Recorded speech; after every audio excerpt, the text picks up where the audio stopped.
All right. Counter's going. So Are we actually recording? I think we're actually recording. Heck yeah. Don't hold it against me. Mm-hmm. Those last 2 episodes we've recorded have gone nowhere, and I don't know that they will. What do you mean? I haven't had time to edit them because we were doing all the scouting and everything like that. But maybe you'll agree with me, maybe not. And if you don't agree with me, I'll jump through some hoops. I don't know that we recorded anything special in either one of those two. So about the one where we started recording, we were like 30 minutes in and we realized we weren't recording? No. That one's been up. Mm.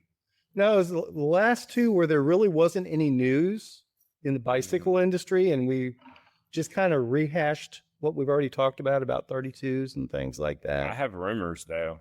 Well, rumors I like. I have rumors I wanted to discuss. Well, we'll talk. Okay, so especially in the presence of someone that may have even more insight. Fantastic. So, for those that aren't aware, we are back at Dusty Roads because weather is always a factor.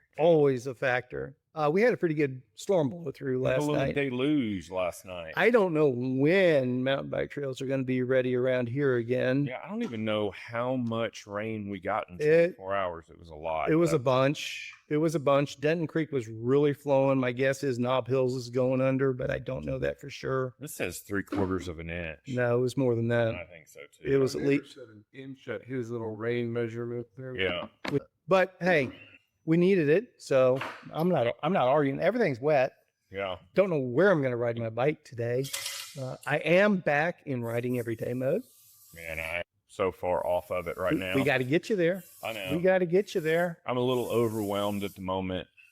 I've got so many household projects, and I bought new chairs for our large dining table. Okay. Those other chairs were starting to give up the ghost, and I just am tired of the hodgepodge of all the mismatched chairs. So I bought 12 chairs. They all match. They're padded leather chairs. They look like an Ames chair. You know, they have the wooden contoured back and the bottom that kind of cups. They're armless, but it makes the whole table look classy. Okay. And then, like I said, I installed the under counter ice maker, which involved reworking cabinetry, and finally got all that sanded and painted and got all the plumbing done and all that stuff. And we're about to start the next phase, which includes our curing room and breaking room. I'm going to set up, I didn't get to finish telling you, but I'm going to set up a large stainless steel table so we can break whole sides of whether it be pork or beef, and then have curing cabinets. And I'm going to start making salamis and homemade cheeses. And the only thing that's been holding me back is having somewhere to store all that stuff. Okay. I finally got the wife to say, yeah, let's do it. So which room is this all going into? The room that's when you walk in through the garage, that back room where Paula offices, that whole back wall is going to be at the best of my measurements. It's cluttered right now, but we're obviously going to clear that whole thing out. But the best of my measurements right now, I can get 3 doors across the back and 4 doors towards the garage door. So, and I've got to figure out what my priorities are as far as, you know, I think I want a double door for curing meat and a double door for salami, and then a double door for cheese, and then probably a single door for curing fish. Dry aging fish, and then that way they don't cross pollinate. And then curing meats has to be at a different temperature, and cheese, and then you have to regulate humidity, so I have to keep them separate. But we're gonna put all that in and then do shelving on both sides so we can start canning and putting stuff up and preserving fruits and vegetables at their peak when we can get them from farmers markets and stuff like that. And then making jellies and jams and sauerkrauts, and I mean, just because I have idle time in between dinners where I could be putting stuff up for future dinner uses, and then we can pull from our own pantry to create our dinners instead of going out and sourcing for each dinner. We can start curating our own. I follow what you're saying. So where's Paula going to office now? She's still going to office there.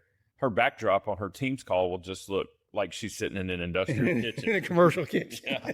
But nobody on her team will be surprised. Right. And it'll be a spark for conversation, but she can always AI backdrop it, like Sure. on Teams where you can look like you're in the mountains and shit. She could put a Dusty Roads bicycle backdrop in there. She's unaffiliated at this moment. Well, we can change that. We need to get her on a bike. That's what we need to do. No, we don't. I put her on a bike exactly 3 times in my life. One of them was in Paris, and it wasn't even an e-bike, but she swore something was wrong with the bike because she spent 0 time on bikes, and she was like on the bike, and I'm like, she goes, something's wrong with this bike. They changed it out and same results. And then at one point I was building bikes, helping Gabe out up at Velo, and I had an e-bike, and I was like, that I put together that was a female e-bike, and I was like, this is be perfect for her. So I put her on it in the driveway, like right outside the garage, headed towards the street, and she almost ran into the one tree that's next to our driveway. Okay. Because she just, I understand. I mean, I guess we can always build on that, but If she's not interested in building, then there's no point in it. Yeah, she could. There's 100 other things she would rather do. Well, I am looking forward to this next phase of FAM. It sounds extremely interesting. We are. And excited. Will this result in more dinner dates or? I mean, I don't know. I think eventually the plan is to start using our own salamis and cured meats on our charcuterie boards and our grazing tables. And then, once we build up a bulk of cheeses that are aged and stuff, we can start doing our own cheeses mixed in with grazing tables and stuff like that. So I'm just excited about making my own products and finally achieving the dream that I've been wanting to. I've been wanting to make and cured meats and cheeses and dry aged beef, and we're just about to enact the whole thing. Just excellent, very cool. Get beehives. So everything. You have March dates. Do you have April dates yet? April 18th is going to be our only date. I have created it, but it is not live yet. Okay. So are you open the other April weekends, or do you have obligations? April 4th, I have a private dinner, and let me see. April 4th, April 18th. I've got a pie ride on the 25th. Probably. We need to talk about that. Okay. And then the 11th, I am at the moment open. But every other weekend I have spoken for at the moment. Well, between now and the 11th, I'm actually probably between now and the 5th or the 6th after your 4th dinner. I'm going to do my best to twist your arm to hop in that van and go to California with me. Okay. Well, herein lies the problem. I have a dinner this coming weekend on the 14th. I have a dinner on the 21st. It's sold out. And then we have open air cooking at St. Joe on the 28th. And then I have private dinner on the 4th. I could do it the week of Easter, that is 5th through the 11th. That's what I'm talking about. Okay. Yeah, I could do that. All right. We'll talk about that some more. Okay. Because there's something out there I think you would really get a kick out of experiencing. Boobies? I didn't come across any myself, but I really wasn't looking. Shame on you. Well, I'm a happily married man. I stick to that story constantly. I'm kidding. I'm a happily married man. I know you are. I know you are. But before I forget, I need to ask you, Nico, because I came in here yesterday because, well, this feature I need to show you destroyed a tire on the tributary. So I had to replace that. That tire was destroyed, right, Nico? There wasn't any point in trying to salvage it. Okay. Salvage if you're trying to get back to home, but not to ride it and rely on having a safe ride by any means. Yeah. What had happened? I think it was trail sabotage, to be honest with you. So I was on the Coast-to-Crest Trail, which is absolutely amazing. Oh, I saw that clip where you said, yeah, another one. And is that what you're talking about? Yeah. The tire was flat? Okay. Yeah. I'm tracking now. And almost to the end. I was within 1.5 miles of the end of the coast, and back in civilization on it. And I was just going down this. It wasn't a big downhill; it was just a descending section. And it's one of those. I heard something hit the tire, and even worse, I heard it pull out. And it's like that's not going to be good. And 5 seconds later, it was completely flat. You didn't have your sealant inside your tube? Well, this was a tubeless bike. I'm talking about your Georgia trip. Yeah, I know you are. 2 darts did not seal it. Uh-huh. And then actually there ended up being a second big hole when I got it home and really looked at it. Did it go through and through? No. This was on another side of the tire. I think there actually may have been a third. Oh, wow. So I think it was something that was in the trail. And but you say trail, it was actual trail? it was actual trail. So I was really caught off guard by the Coast-to-Crest.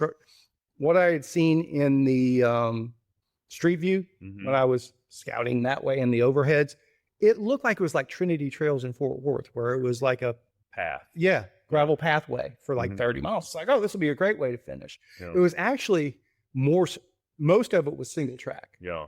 But it was very cool, flowy. Anything tech or? It was like the best parts of IDB, the best parts of North Shore, and the best parts of Knob Hills all kind of put together and interspersed, but able to just go 30 miles continuous. Very cool. That part was really cool. I mean, there were a few sections that gravel riders would have to dismount and walk. But anybody on a mountain bike with mountain bike experience would be pretty comfortable. It wasn't gnarly tech in any of it. A couple of big downhills, a couple big downhills that were pretty gnarly that you would have to be confident in descending. But outside of that, a couple rocky loose climbs, they'll take some skill, a couple of rock gardens, but most of it was just nice, flowy single track. Very cool. Really, just a really cool stretch of riding there. But I brought the tributary here, ended up getting 2 tires, going monster truck with it, 2.5s. Thought about 2.6s, but we'll try out the 2.5s first. 2.5, what are they? Nico. Oh, that's what you put on the... That's what I put on the tributary. I thought you were talking about the Rebel. That's what you put No, on. Oh, no. okay. No, those went on the tributary because that's going to be my scout bike going forward. And we've got a lot of sand and desert we need to cover in California too. So I need something that can cover. But anyway, I don't think you really suffer a consequence from running a chunky, heavy tire on an e-bike. You know. Well, that was my supposition as well. I rode it yesterday for the first time with those chunky tires. It was a noticeable. It's not a drawback per se, but obviously a lot buzzier when you are on pavement. But it's going to make it a lot more capable. Exactly. Yeah. It'll be interesting. Yeah. But my what do they call it? What's the computer display on those Bosch motors? The in something. Anyway, after I left here, my computer display doesn't work anymore on that tributary. It may have just been coincidental and the battery died at the same time. Was there anything that we could have done, taking that rear wheel off or anything? And when we didn't change the valve or anything, now the computer display is all through power. The only thing on that rear wheel is that magnet on your valve. So I think purely just maybe... I think they call it NVO. I think that's the... Yeah, I think it's just bad timing on that because that computer display is purely just a charge of power. It has nothing to do with wheels coming on and off. I didn't think it did. I've never even heard of the box form dying, so I wonder if it's charged by the battery itself. No, it's got a coin battery that you put in it. And I think that's what I'm saying. I think it's just coincidental that battery just happened to die yesterday. Oh. Sort of thing. Back from your big trip, took a rest. It was good. What are you looking at? What are you owing? Oh. I was owing you. So. Because I was just thinking, is there a battery? Yeah.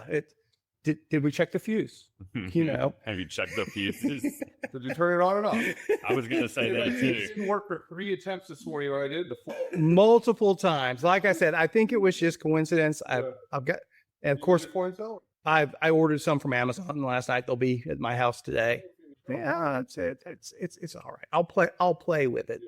And it's not that critical. You know what happened is if you rode and you saw a speed sensor, like if your computer, like the motor didn't work, it'd be like we actually took that valve speed sensor off. Right. Line up. I know that the back right there. Yeah. The one on the wheel was there. Oh, totally. Oh, it never comes off unless they're cheating. That's why some people with e-bikes, If you're gonna put your colorful, fancy valves, just make sure to put that. Where's the speed sensor on the bike itself? In the back of the frame, right here.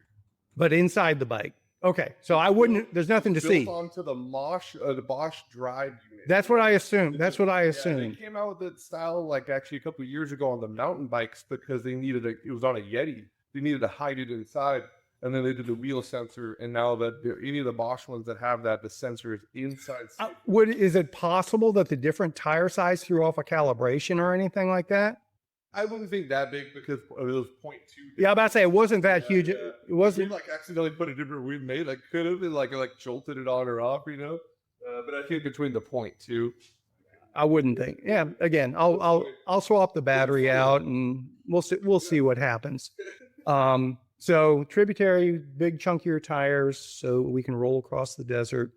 All right, I'm gonna hook you into that Easter week. We're gonna figure out.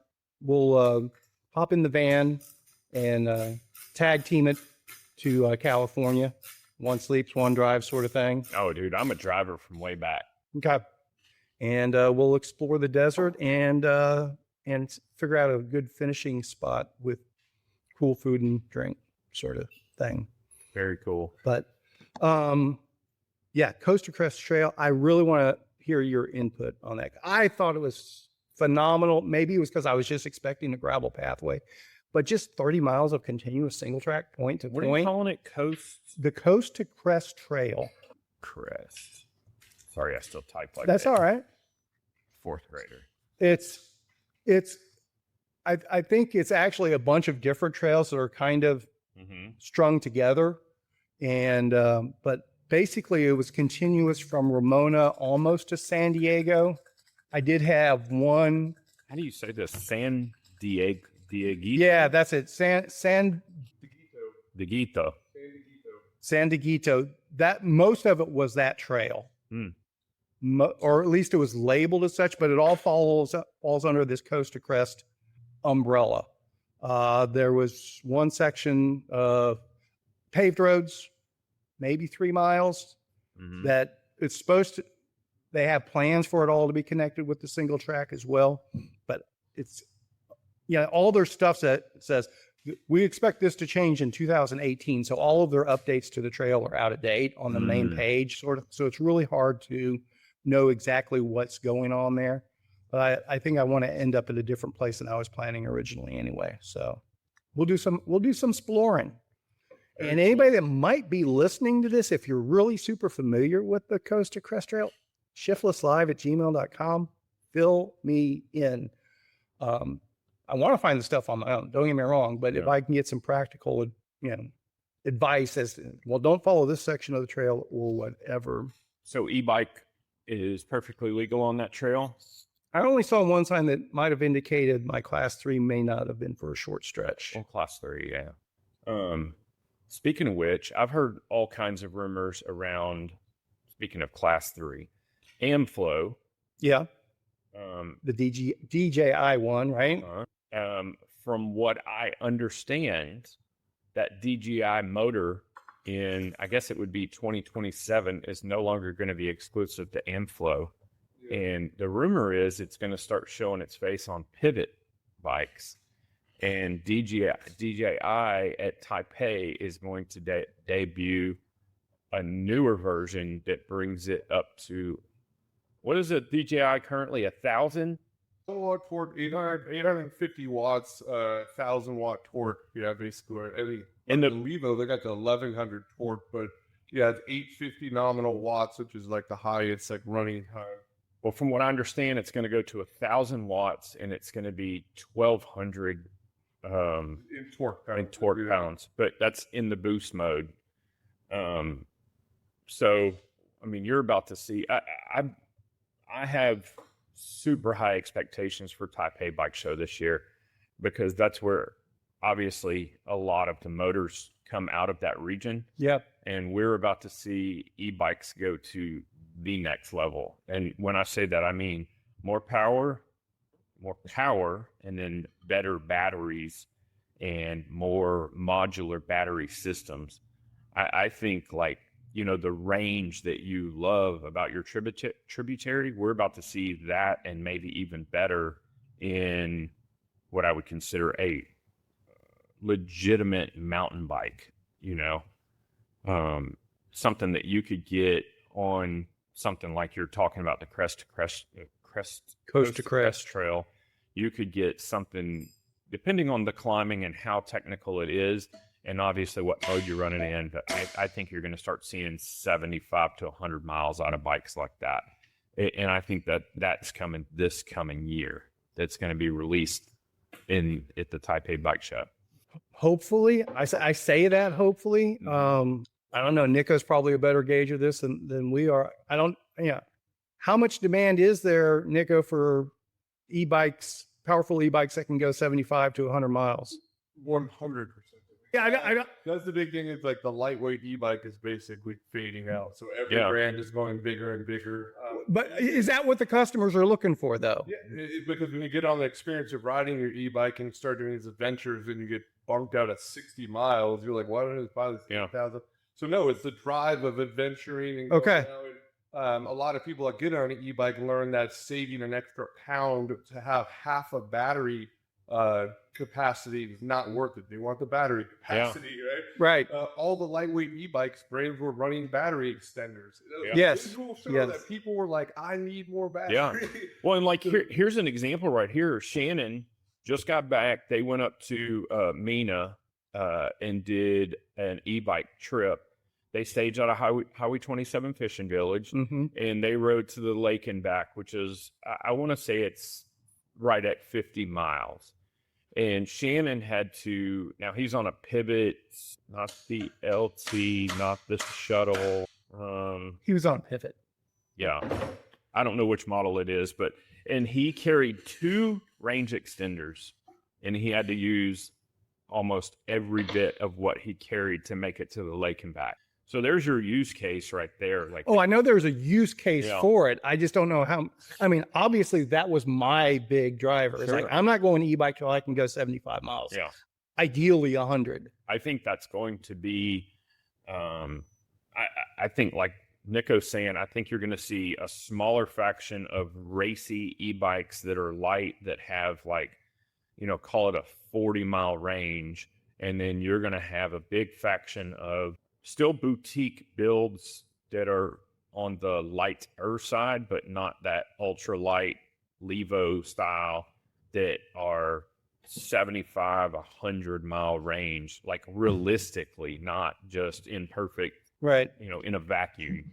So I'm going to throw one more piece into my wish list along those lines.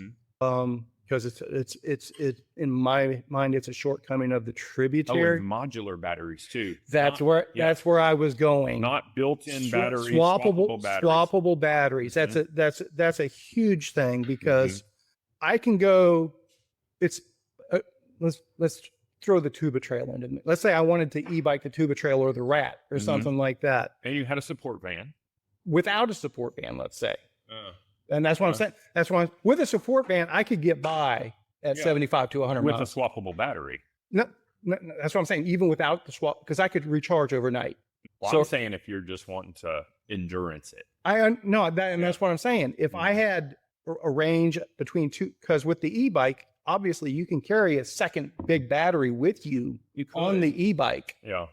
You could if you had to. I'm not saying it's the ideal situation, but that way, then you could, if you had to find electricity every second or third night to recharge stuff, you could do it then. Whereas now you need a support vehicle of some sort because it's not realistic to be able to recharge every 75 or 100 miles in the wild, so to speak.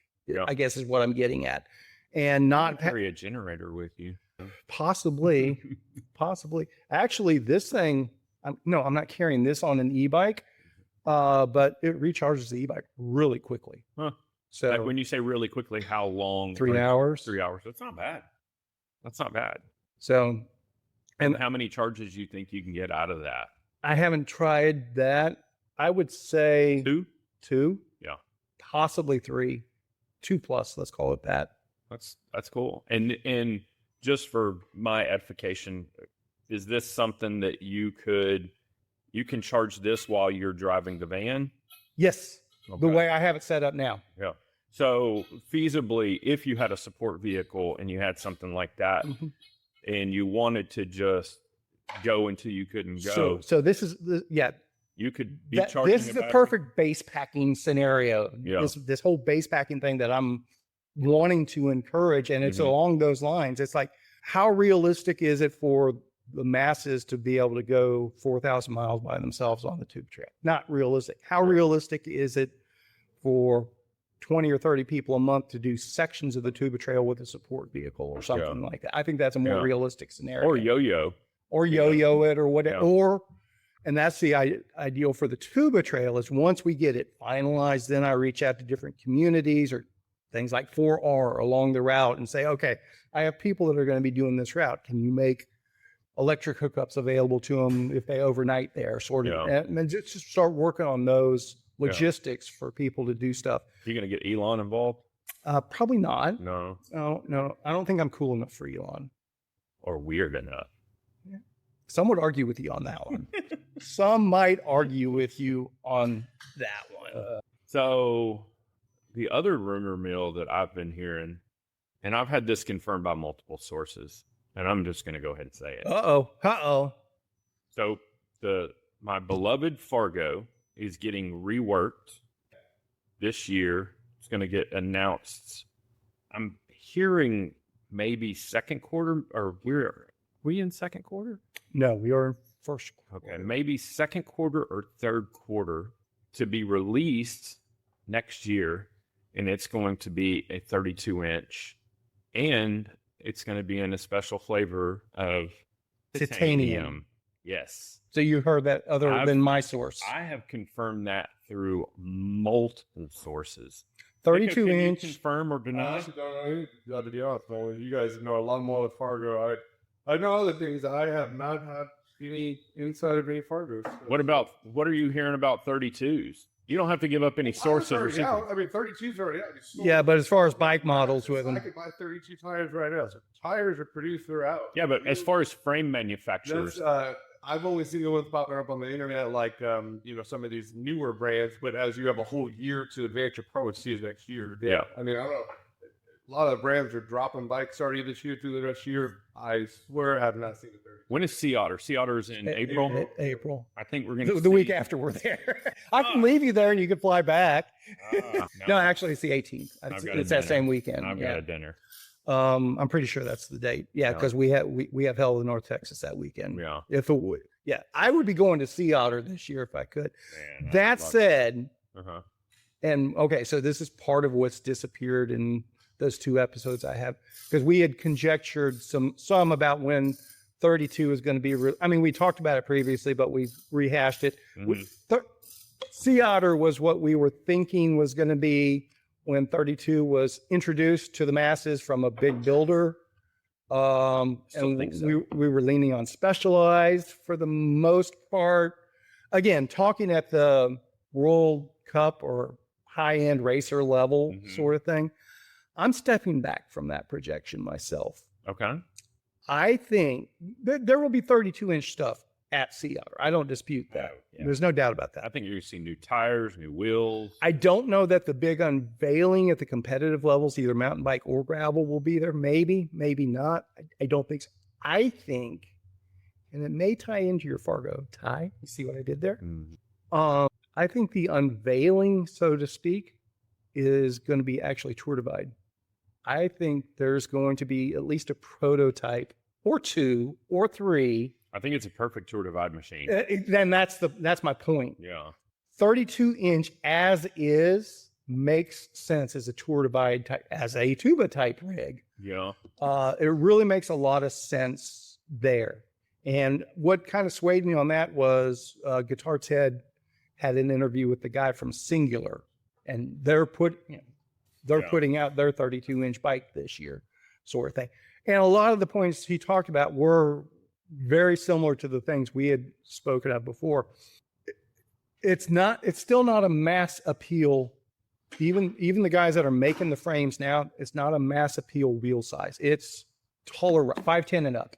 is who Yes. it makes sense for. Yeah, and that was the original thought with 29er.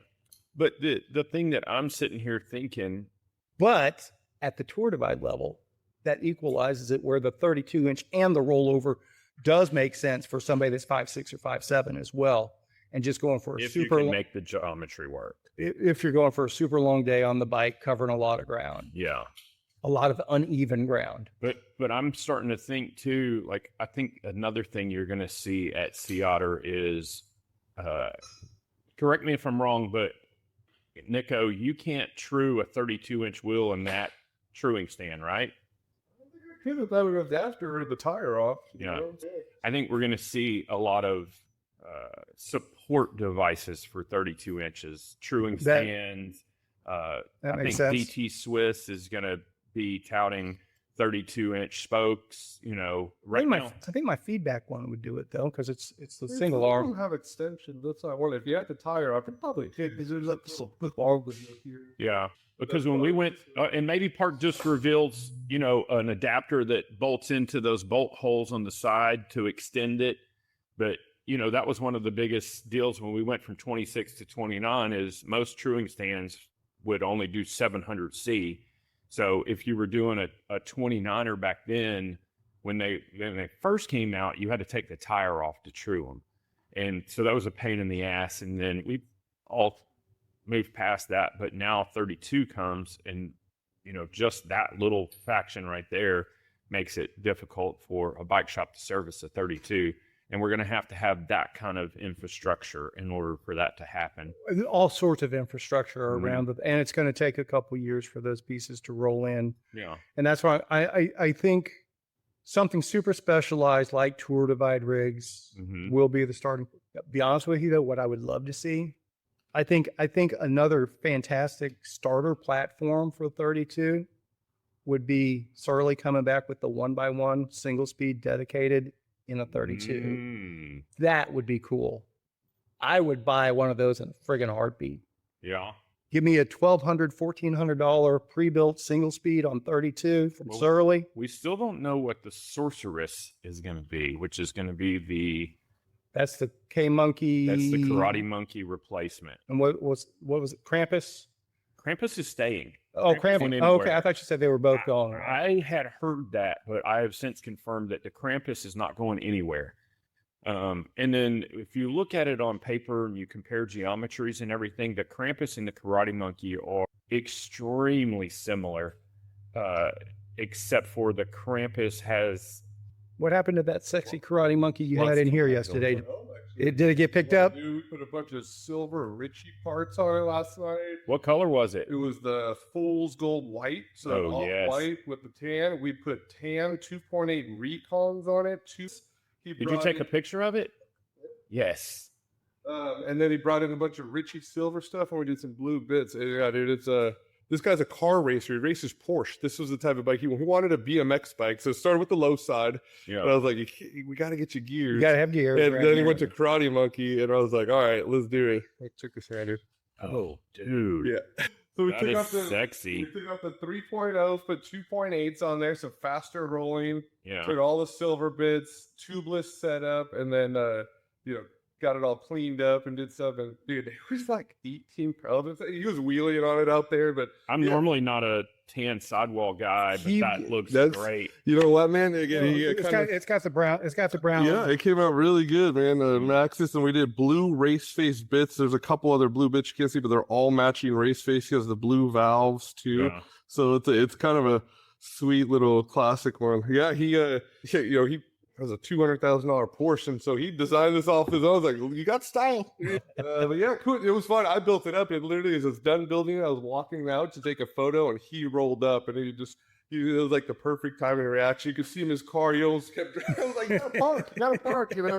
Speaking of- that came out. I mean, that's what I was mentioning when he picked that out. I said, man, tons of people love their Karate Monkeys, and just kind of helped them do it. Man, that thing was fun. I built a bunch.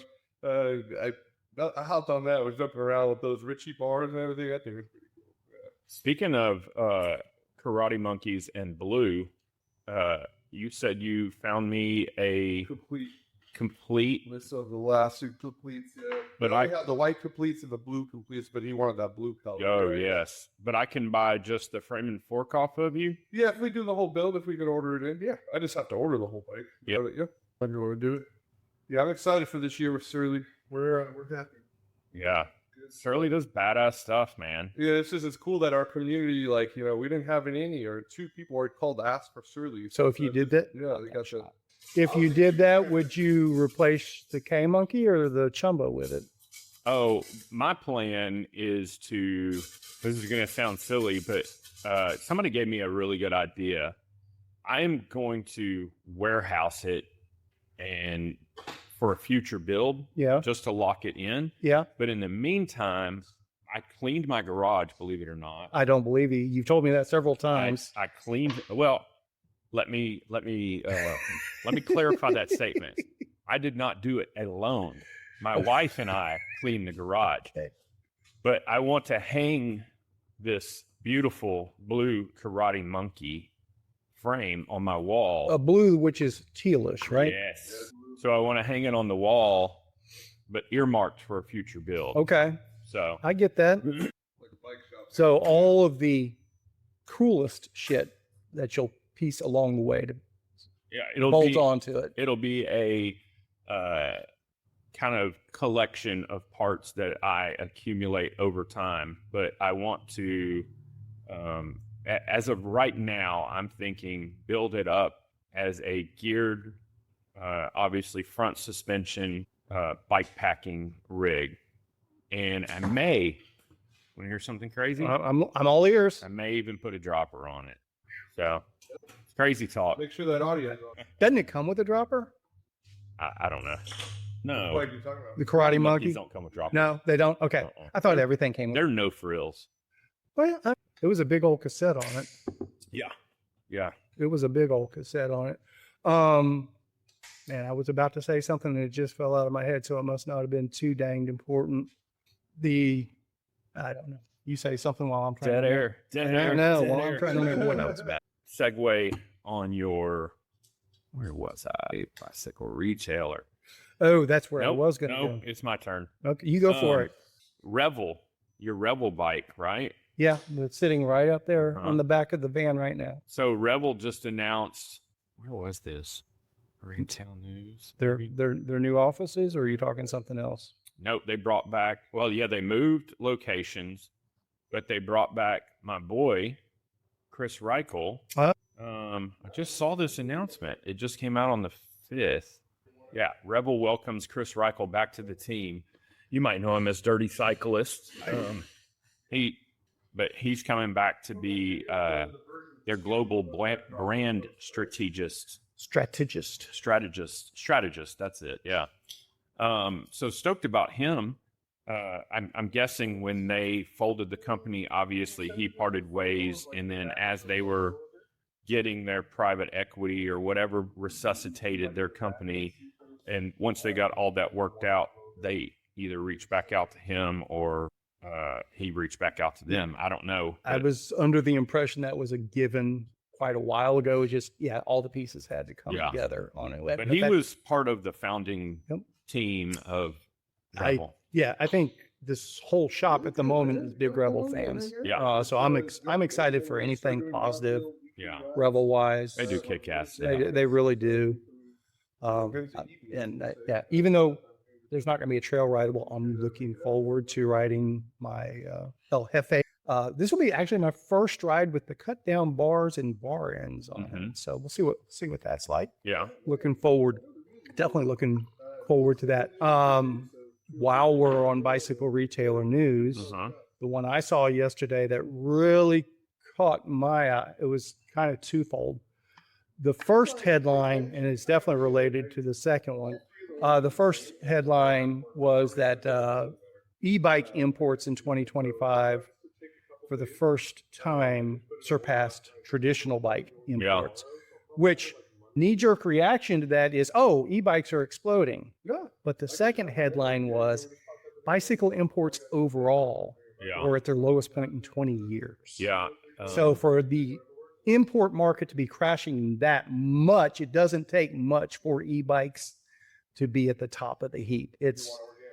it's kind of, it doesn't mean it's great for e-bikes either. It just means they're, Remember that. maybe less great for traditional bikes than e-bikes last year. And maybe, just maybe, and maybe this is probably just wishful thinking, but maybe we're starting to purchase more stateside bikes. There are no stateside bikes, not on a mass production basis. Well, that's true. Oh, yeah. The company we were just discussing, is Revel not making their bikes in-house? No. Those are, it's just like everybody else. Pivot, Yeti, Revel. I mean, the only stateside bikes that I'm aware of are the custom bikes. Like Chumba and... Chumba, Moots, Yeah. Strong. Is Strong even still making bikes? I don't know. That's full-blown custom now. But going back to, I know people are going to tear me up on it. I know somebody's yelling at their, whatever they're listening to us on. Somebody's yelling Linsky. I'm convinced that Linsky does not produce in the States anymore. I think they have. I think they assemble in the States, or I think they have their custom bikes. I think are still welded in the United States. This is just shooting off the top of my brain, but then all their off-the-shelf offerings. I should qualify along because most of what Linsky sells anymore is a 56. Yeah, and just standard geometry. Yeah. Because like if I remember correctly, it's like when Kona was doing their Thai bikes 10 years ago. Mm-hmm. I remembered hearing them. Did you see the new Kona? No. I remember hearing then that they were using Linsky bikes. I was like, oh, they're being made in the United States. And the source of that then said, no. Linsky doesn't make them in the United States anymore. They have a dedicated factory for Thai in Asia. Look at this bad boy. So that's just my understanding. It is an opinion. I'm not presenting that as fact. That's my understanding. So don't sue me. Don't send me a cease and desist. Where is it? So Kona. It's not out yet, but they just announced it last week. Okay. It's called the Long Sweet Ride, I think. Long Sweet Ride. So this is it right here. It's a drop bar mountain bike. All of Fargo. Where? How do I? All right. So it's a drop bar mountain bike. Mm-hmm. I'm telling you, what the hell is Lifetime thinking banning drop bar mountain bikes? I don't know. It's the next segment to take off. I honestly believe it. Oh, and I don't know. I don't understand. Here it is. No, that's the Ouroboros. Oh, Ouroboros, yeah. Ouroboros. I don't know why you can't just access it. This is it. Oh, that's what it is. Legend of Big Fork. So so the Ouroboros is what, a rigid? LBF is a large, hairy, upright drop bar adventure cryptid dwelling in the Pacific Northwest wilderness. Although they mostly keep to themselves, we've seen approach with caution. How about Kona, Nico? Do you have any connection with Kona? Can we see these bikes? I love Kona, but unfortunately, down there's a lot of online. They're great brands, but I don't. Are they Kona dealer was the guy in Fort Worth that I'm thinking? Are they direct mostly again? That's it. Saved them. They won. Remember they? Actually, yeah. Oh, trust me, we that was actually one of our most. I love the brand, especially if you had regional stores up in PW. Yeah, they're awesome bikes. I would love to see this Kona stuff. I really would. Look at that. Yeah, that looks sexy as hell. Look at this. The Bonsai bikes in Fort Worth. He was the Kona dealer. Yeah, Brian. Brian was a Kona guy. Yeah. Look, $36.99 for a complete, and I'm sure they'll have. It's a gravel bike. It's a drop bar mountain bike. Drop bar mountain bike with suspension. Yeah, with suspension. Looks bueno. I mean, I'm sure, and it's got. But it's going to be classic Kona, and that's going to be 25% overweight, more than likely. But it'll put up with abuse. Sliders, dropouts. It's pretty damn sexy. Or are we just or Brad and I just in our own little echo chamber where we think drop bar mountain bikes are cool? Nobody else gives a shit. Are a lot of people into the drop bar mountain bikes, Nico? I keep saying I'm going to do it, and I know I will. I'm going to hang out at Mad Shelter one day and just like survey everybody. What are you riding? What are you wanting to ride? Because I know. I think the more appropriate question is, what is your N+1 right now? That would be part of the survey. That would be like the end. Like, how many bikes do you own? currently, and then what is the bike that is on your to-do on list. your to-do list? Yeah. Because you want to have a decent understanding of what. Okay, so what is the bike on your to-do list? I think the Karate Monkey is, but But that's only because of the color. call me shallow. No. Yeah. If the color were not an issue, if that were not part of the equation, would you be looking at another Karate Monkey? That is a good question. Shannon and I were talking about this the other day. I've got a big hit bike hanging in my garage that I wish, in retrospect, if I could have looked in a crystal ball, I would not have purchased. I would have held on to my fat bike, because that's the bike that I miss the most. And you would have loved it for our California trip. Yeah. So I miss there's a whole different ride when you ride a fat bike. You're not worried about going super fast. You can literally go anywhere. We rode through woods on multiple occasions where there is no trail. Right. You're just riding, and it's just it's an adventure without boundaries, So, but that's just, woes. Like, I'm sorry I got rid of that bike, but, I guess my N+1 at this point would inevitably be an e-bike, Okay. like literally Traditional MTB eBay? yeah. Okay, yeah, I'm just yeah. qualifying. But I think that I am appropriate for holding out, because all the things that I want in an e-bike are about to, if my predictions and my thoughts are correct, all the things that I want to see in an e-bike are about to culminate in 2027. I think we're waiting on the next, well, waiting is not the right term. There's a next generation of the e-bike that's coming. Yeah. And I think, the better batteries. Yeah. It's going to tick all the boxes for me. Probably. And that'll be good for 5 years, sort of thing. Mm-hmm. Because we're kind of in the same e-bike tech that we've been in for. Not true. That Levo is a bad bitch. But it's also has a hefty price tag. That Levo R is pretty cool, because it's all about the battery thing. They went back to the lightweight one, but that has the same battery as the big ones, and it has 850 watt power and everything. So it's also kind of the weird thing that now makes you think about what they could do with these computers by just doing a firmware update. Oh yeah. Is it really like people engineering things, or is it just like a patience game of who's really, because they release that and they're like, okay, we got, boom, here's another one. So, but it's a matter of pretty cool. It's like, that is like a, they say 60, but a big range. It weighs lighter, but it's the same range, right? It's like, at the root level, though, it's a lot about what the manufacturer will sign off on for the capabilities.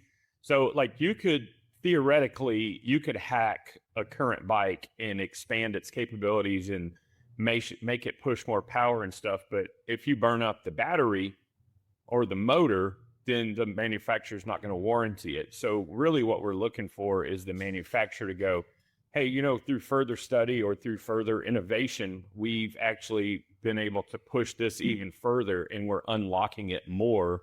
And so we're going to warranty it at these specs. I guess my biggest concern, though, along those lines, and I mean, we have touched on it before, and again, and this was one of the things I think we touched on in one of the missing episodes now, is like the New Jersey regulations around e-bikes. And it seems like, I could be wrong, it seems like mountain bike, in particular, e-bikes are actually starting to become even more restrictive than they have been in a lot of places.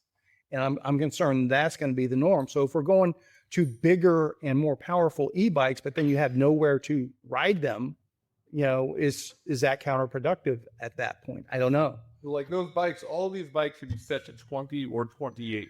If they're in California, they stay at 20. Arizona's 20. Texas, they allow 28. So I legally could set these bikes to 28, even the Levo. But if someone got that Levo and the firmware update was in California and they're riding at the 28, they could legally get a ticket. So, but what sticker is on it for? Multi-class.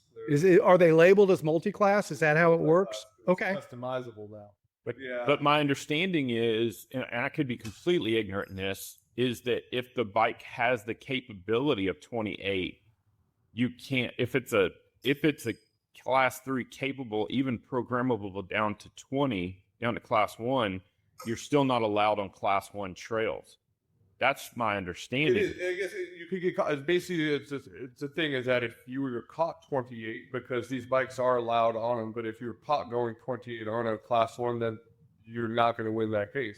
I mean, they could go on their bike and see it, you know.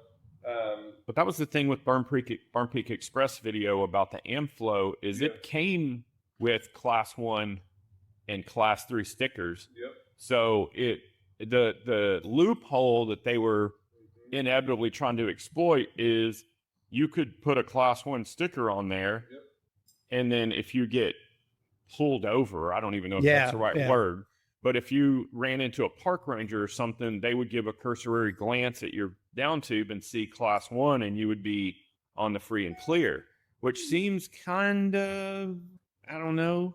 I mean, I think we're ahead of the curve of these enforcement issues by a very wide margin, but at some point, somebody's going to start enforcing this stuff potentially, and that how do they enforce it? That's always been the big thing. How the hell do you enforce it? I agree with what we've talked about in the past. Is, you know, if it's true pedal assist, should be good to go. Generally speaking, as long as throttle's not allowed on the trail. I also liked your idea about adjustable seat post as opposed to just a motorcycle saddle on there sort of thing and things like that. But I mean, I think the same rules still apply. It's just don't be a dickhead on the trail, you know? And that's powered or not powered. Yeah. But these rules and regulations don't come about because of people just using the trail. No. It comes about because something catastrophic happens to somebody. Yeah. And that's my guess is 90% of the catastrophic issues that happen are by 1% of the riders out there, sort of thing. But they're the ones that end up creating the rules that everybody else ends up having to abide by. I don't know. It's still going to be interesting to see what it all evolves to. I think a lot of the fear that people had about e-bikes on the trail are proving to not really be the case. They're not tearing up the trails that much more than traditional bikes are. That was the big thing they're going to tear up our trails. It's not really happening. Yeah. Because the reality is you still have to ride within your capability on the bike. If you're intelligent, yes. Well, if you're not intelligent, you learn in 2 rides how unintelligent. And before you get to the point where you're going to do that thing where, well, I've seen evidence on North Shore of people riding beyond their limits, meaning they've got way too much power. They're coming into corners way too hot, braking through corners. And it's in corners that if you weren't power assisted, you would not have enough speed to need to slam on your brakes. So I'm not saying it has that they don't have any effect. Yeah. There's effect. I just don't think it's to the level that people were concerned about. Yeah. I mean, just like everything, people panic, and I was one of them. You know, I was like, you know, this is going to be detrimental because of this and this and this. And the truth is, a lot of the things that we were worried about weren't really a concern. Yeah. But and the truth is, the damage by 200 e-bikes doesn't equate to 1 horseback rider going through on a muddy trail or 1 bicyclist going on muddy trails. Yes. Nob Hills is notorious for it. You know, and I went and rode it a couple of weeks ago with Harnish when he was in town, and the first mile was just rutted. A rutted mess. Yeah. And it's footsteps and it's tire prints and it's just people. The footsteps are allowed. Yeah. But the problem is, inevitably, the people that tear up the trails, it's out of ignorance, but it's also the ignorance stems from they're not part of a trail crew. You know, if they knew how hard that is to fix, they wouldn't do that, you know. I would hope. I don't disagree.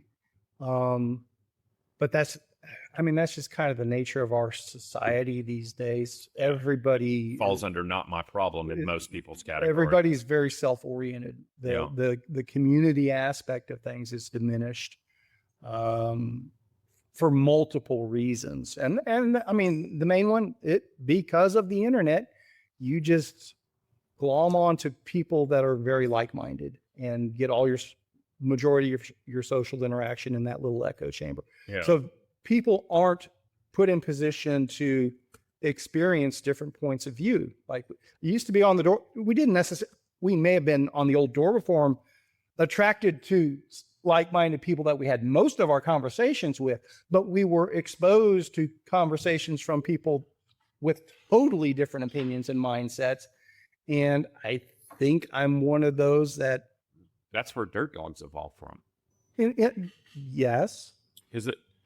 Dirt Dogs was the faction in my mind back then. Dorba was, while it did have true honeypots of intelligence, there was also a wide swath of noobs and people that were not intelligent but had strong opinions and pushed them on other people.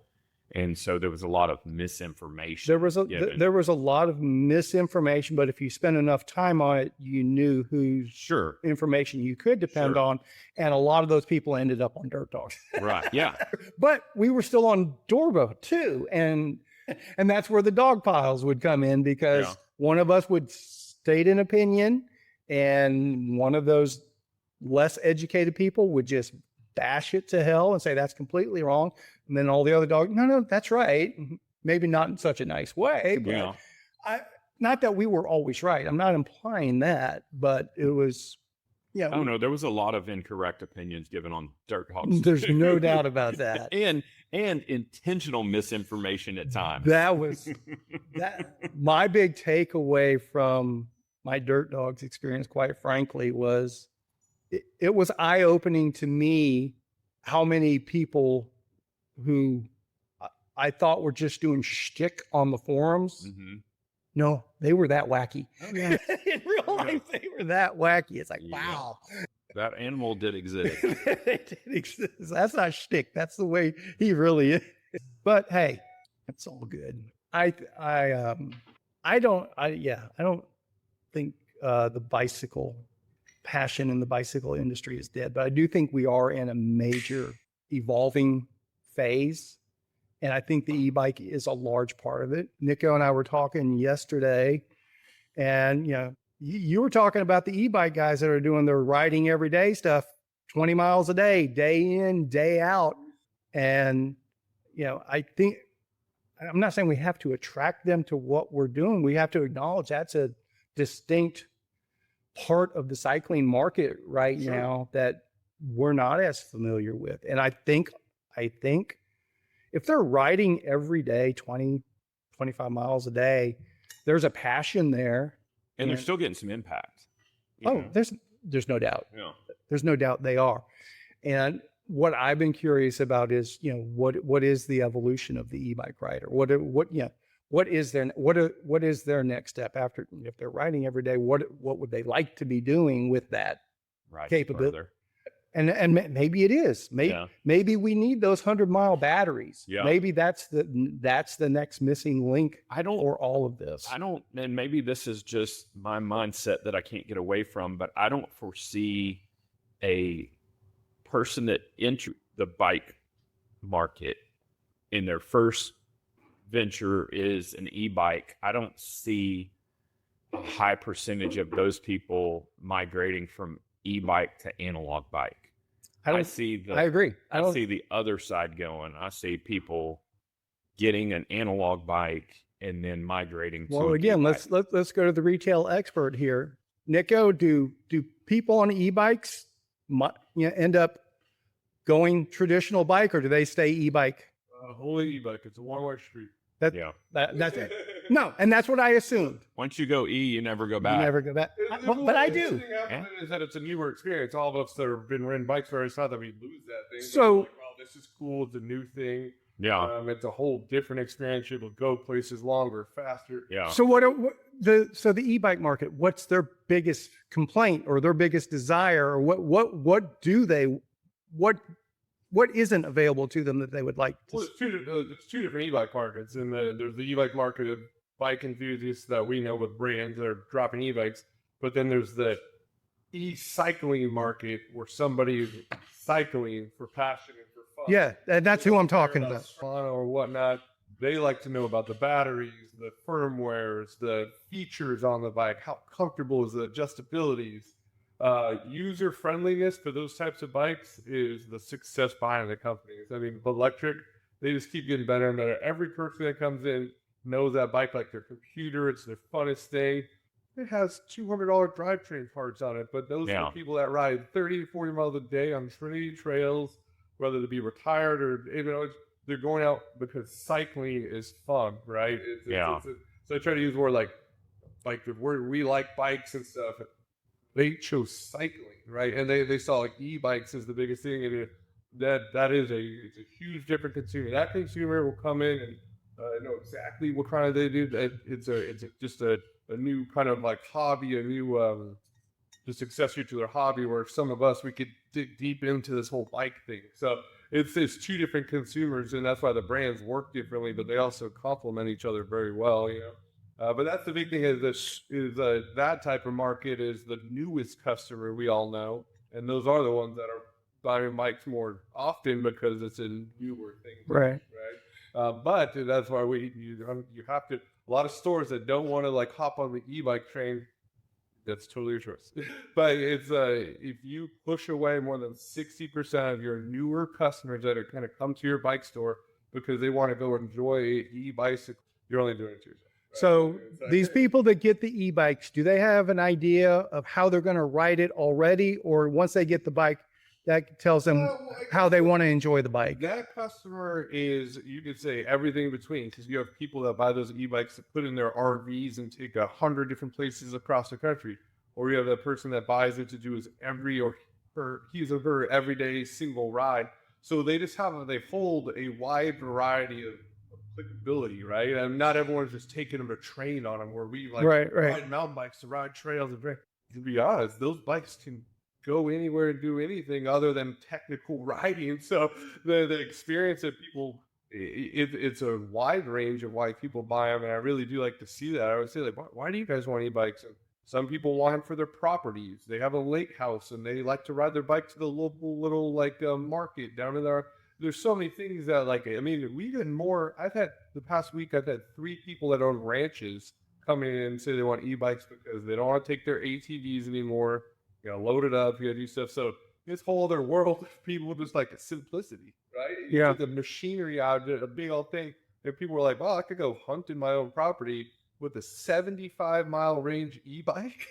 Like, I got no gas, no nothing, But I think that customer, to be honest, is the biggest range of experiences. They use it to go cycling to have fun. So it could be for vacation, for an everyday thing, and just exercise, fitness. What it be, but those are the ones that people literally enjoy the hobby of riding their bike. I mean, it all brings down to simply that, Yeah, and they're happy about it. They're all super stoked if it's a good bike, unless you get a really bunk one. Right. People are very happy. How about just the basic maintenance on the bikes? Or are they? Those brands getting around user friendliness, or they want people to be as happy as they can. If they have people breaking down when they're 40 miles out at RV parks or not, you're not going to get it. All those brands are based off of our positive internet reviews. And that's why they do that. When they sell you a bike, they encourage you to write a review, take videos, because that's how they build a brand, right? Right. So if they make people unhappy with that product, I think they've only gotten better and better, in my opinion. 3 years ago, working on that same brand to now is a whole different. Okay. So which is kind of cool. So they're basically grab and go bikes, right? Ready to go. Ready to go and seriously just have fun. And I guess that's kind of, Yep.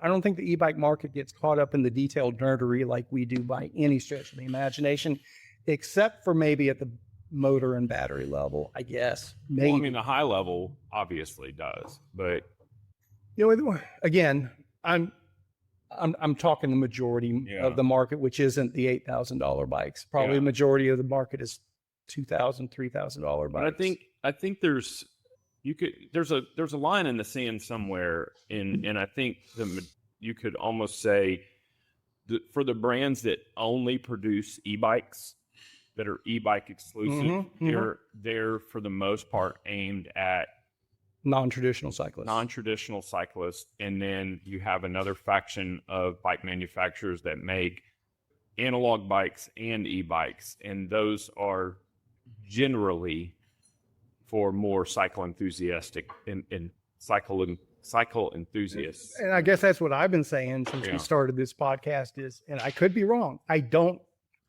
see that part of the e-bike market really growing, because if the newer e-bike riders of the past 10 years aren't evolving into those traditional cyclists, which I'm not saying they should, if they're not, then they're not going to be attracted to the high-end e-bikes from the traditional bicycle manufacturers. True.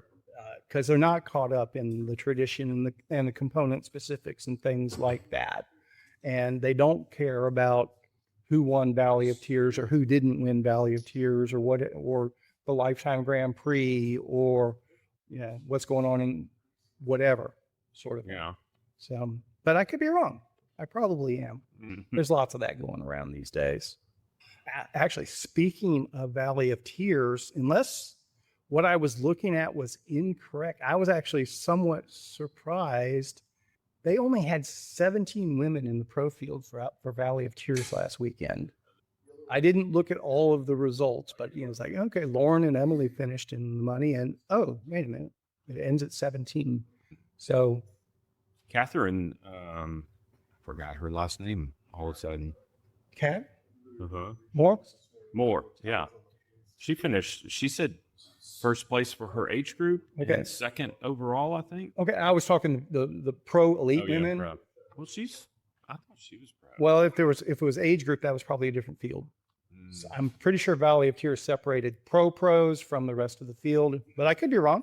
We could review the Valley of Tears results now, and see if we get a better picture of it. I was expecting to hear more about that event, and I just hadn't seen hardly anything on it. Yeah, I don't think it was. It wasn't as big as it has been in the past. And maybe people got thrown off by last year's weather. I don't know. I assume Mid-South is going to be a big deal. Kind of disappointed. Don't get me wrong, Nico. Glad to talk to you. Yeah. But we were supposed to be talking to Dylan again. That was supposed to be the plan. What happened with that? He didn't go to Valley of Tears. Oh. So he was going to go to Valley of Tears, come back through here, and then head up to Mid-South. I saw his on his Instagram. He posted the new kits that Felt put out. So. And that was part of it. He was waiting. I don't think I'm giving away too much. Felt has some sort of new bike coming to him, and he was waiting for that to actually arrive and get it built up and dialed in, and it hadn't arrived yet. So he was staying home waiting on that instead of going to Valley Tears because he really wants to have it for Mid-South, which that's like a good Valley of Tears, but it was kind of weird how it seemed like less attending. I didn't dig that deep into it. It's just I know I heard much less about it this time than the last couple of years. So, and I guess so. Yeah. Speaking of new kits, Lauren's on her new kit with her team, and they're on Envy bikes this year. So that throws away one of my conspiracy theories, unless Envy's one of the big timers. Well, Envy may be a big timer now because they're a friggin' IndyCar sponsor. That thing's cool. Really? Michael Schumacher or what's his other? They're Schumacher, right? Full IndyCar, F1 car. No, it's IndyCar. It's the Ray Hall team with Schumacher's kid as the driver, and Envy's the primary sponsor on it, right? They help make the car too. Yeah, it's pretty cool. Yeah, really. Yeah, so maybe Envy's stepping it up. Maybe it's just like you see like big name brands putting like their name in cycling worlds as advertisement. Now you got a big cycling brand going, we can compete in your stuff. Like I'll throw my name out. I guess so. I was a manufacturer, right? They make bicycles, but they're a carbon manufacturer. So it's open up here. Yeah. 21.77 mile average over 93 miles. And with a lot of sand, from what I understand. That is out of control. I don't even see cats. Pro women's long, try amateur long course. Oh, okay. It looks like it's all men. Maybe it's mixed in there. Maybe it's not broken. There's a female, Kelly There's Nelson. cat right there. Oh, okay. Okay. So what, 19th overall Yeah. in the amateur? Uh-huh. Second overall female, first in her 50 to Yeah. 59. Yeah. Good job, Kat. Way to go. Yeah. Beast mode. Maybe we'll talk to Kat. I would love to talk to Kat. She's She awesome. always has been, always will be. No doubt about it. They have a lot of. So here's where the bulk of their course was: amateur medium course, 171 participants. Oh, wow. They did have 75 collegiate men, short course 50, amateur long course 64. Okay. This is impressive. 64 started, 64 finished, 50 started, 50 finished, 75 started, 75 finished. I'm going to say that finished is relative. It means that they recorded them Is it 36? Coming across the come line. across the line in some capacity or another. Or Yeah, because every one of them, there's no, that doesn't make any sense. well, that's the crit. So Yeah. So what it is, since it was a crit and there's no defined number of laps, Mm-hmm. that's why I said, because it's, so basically it's interesting. I don't either. Yeah. I don't either. I could speculate all day, but I don't know. I bet Kat could answer these questions for us better Yeah. than either of us could. And she won't hesitate to tell us how dumb we are. Oh, I know. I need to get shook every once in a while. My throat's getting dry. I think that is all I had. Okay. You didn't have anything on your, I never saw a list from you of discussion points. I do. Like I said, I've been up to my ears in construction projects, and Oh, what was Everything that? else. What was that video you sent with the crane and the bike frame? I just Oh. glanced at it. What was going on with that? Just showing how strong it was? yeah. So that's, where was it? This video. Yeah. So this is the frame. In between hoisting this is, I'm assuming that Connex box is 2 tons, and they use the frame as the linkage. okay. Oh, the front. Okay, so they were using the bicycle frame as the 890 gram frame, and it held 2 tons. okay. That's Okay. flipping impressive.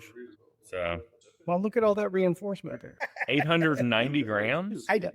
That's less than 2 pounds. Carbon strong I understand. when And it's stretched the correct direction. Yeah, and I agree with that, but still, would you put a Trek up there? Yeah, you but know? what happens if you lay it on its side and put 2 tons on top of it? It would crush. Yeah. It's like standing on an aluminum can. There you go. Until you thump the side of it, it does nothing. Yeah. I get it. Good point. Good Yeah. point. Still effective marketing. Effective marketing. And it's a pretty cool display, period. I get it. So So do we know the Taipei date yet it's 28th. of this month? Yes. Okay. I looked then- it up just a minute ago. And then Sea Otter 18th of next month. And then That sounds right. Unbound Gravel stuff will debut there Mhm, end of May. mhm. And I'm convinced come June we're going to see something crazy for Tour Divide, maybe multiple something crazy for Tour Divide. So it'll be interesting. But going back to what my conspiracy theory was that all the Lifetime Grand Prix riders this year would be on big name bikes. Lauren's already disproven that since she's on Envy.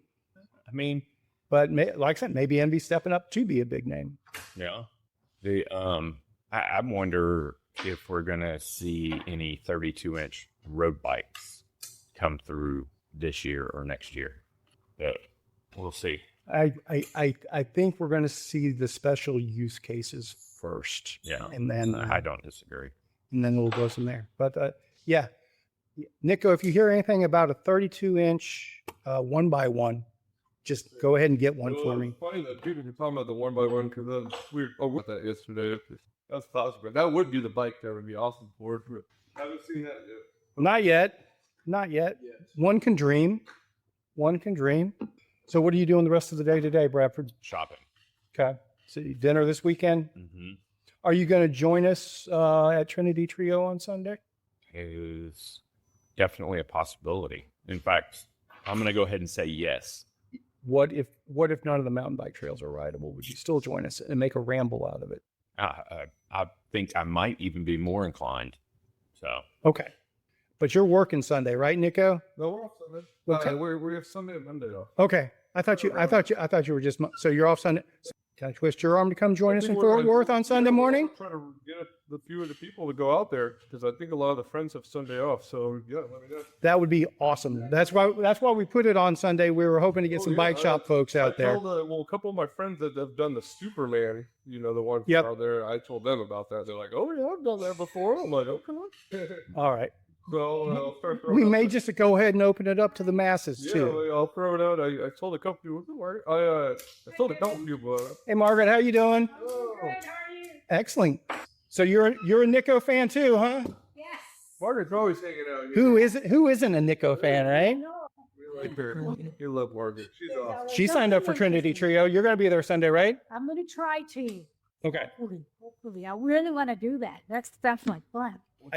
And I want to do the St. Joe week. I signed up for that. He's going to be cooking for us there, so you better be there. All right. Just looking to see what the weather's going to be like on Sunday. I know. It's going to be nice. Yeah. Possibly windy. High of 78. They're calling for wind right now, but who knows? Wind works on the Trinity trails. As long as it's not in the face. Understood. Yeah. Understood. So you're not riding your bike today? Probably not. Understood. Are you sold out for this weekend? No. How many slots you got open? 8. For what? FAM, Food Adventure Memories. Fantastic. It's Fantastic 9-course dinners. All right. I'm going to put this out tonight. okay. Eatatfam.com, right? Yes, sir. Eat- Never heard of it. It's his private residence. You got to go to it. It's a great spot. Fantastic meals. Fantastic. Ride from our shop or the house, whatever. So you do it out of your house. Yes, ma'am. Yeah, we're in Margaret our makes some legendary guacamole that if you guys would have a good conversation over. we're in our 7th year. Yeah. Really? Yes, ma'am. I'm a fan of the guacamole, just to let you know. She used to bring that I'm to going to Bad bring Duck, it and that on was like opening day. yeah. Okay. Opening day, I'm going to bring it. Heck yeah. And I'll be here opening day because we're not going to California until the 5th now. I Right? love guacamole. Unfortunately, I have a dinner that day. I understand you do. Yeah. That night, Yeah. you can make it for the day. I have a remote dinner that night, Oh. which is even more of a headache. Okay. Well, I'm going to go ride my bike today, Baby. and I'm going to play with dogs As you too. should. All right, folks. Thanks for checking us out. If you made it this far, do us a favor. Share the podcast with somebody you know that might be interested in this.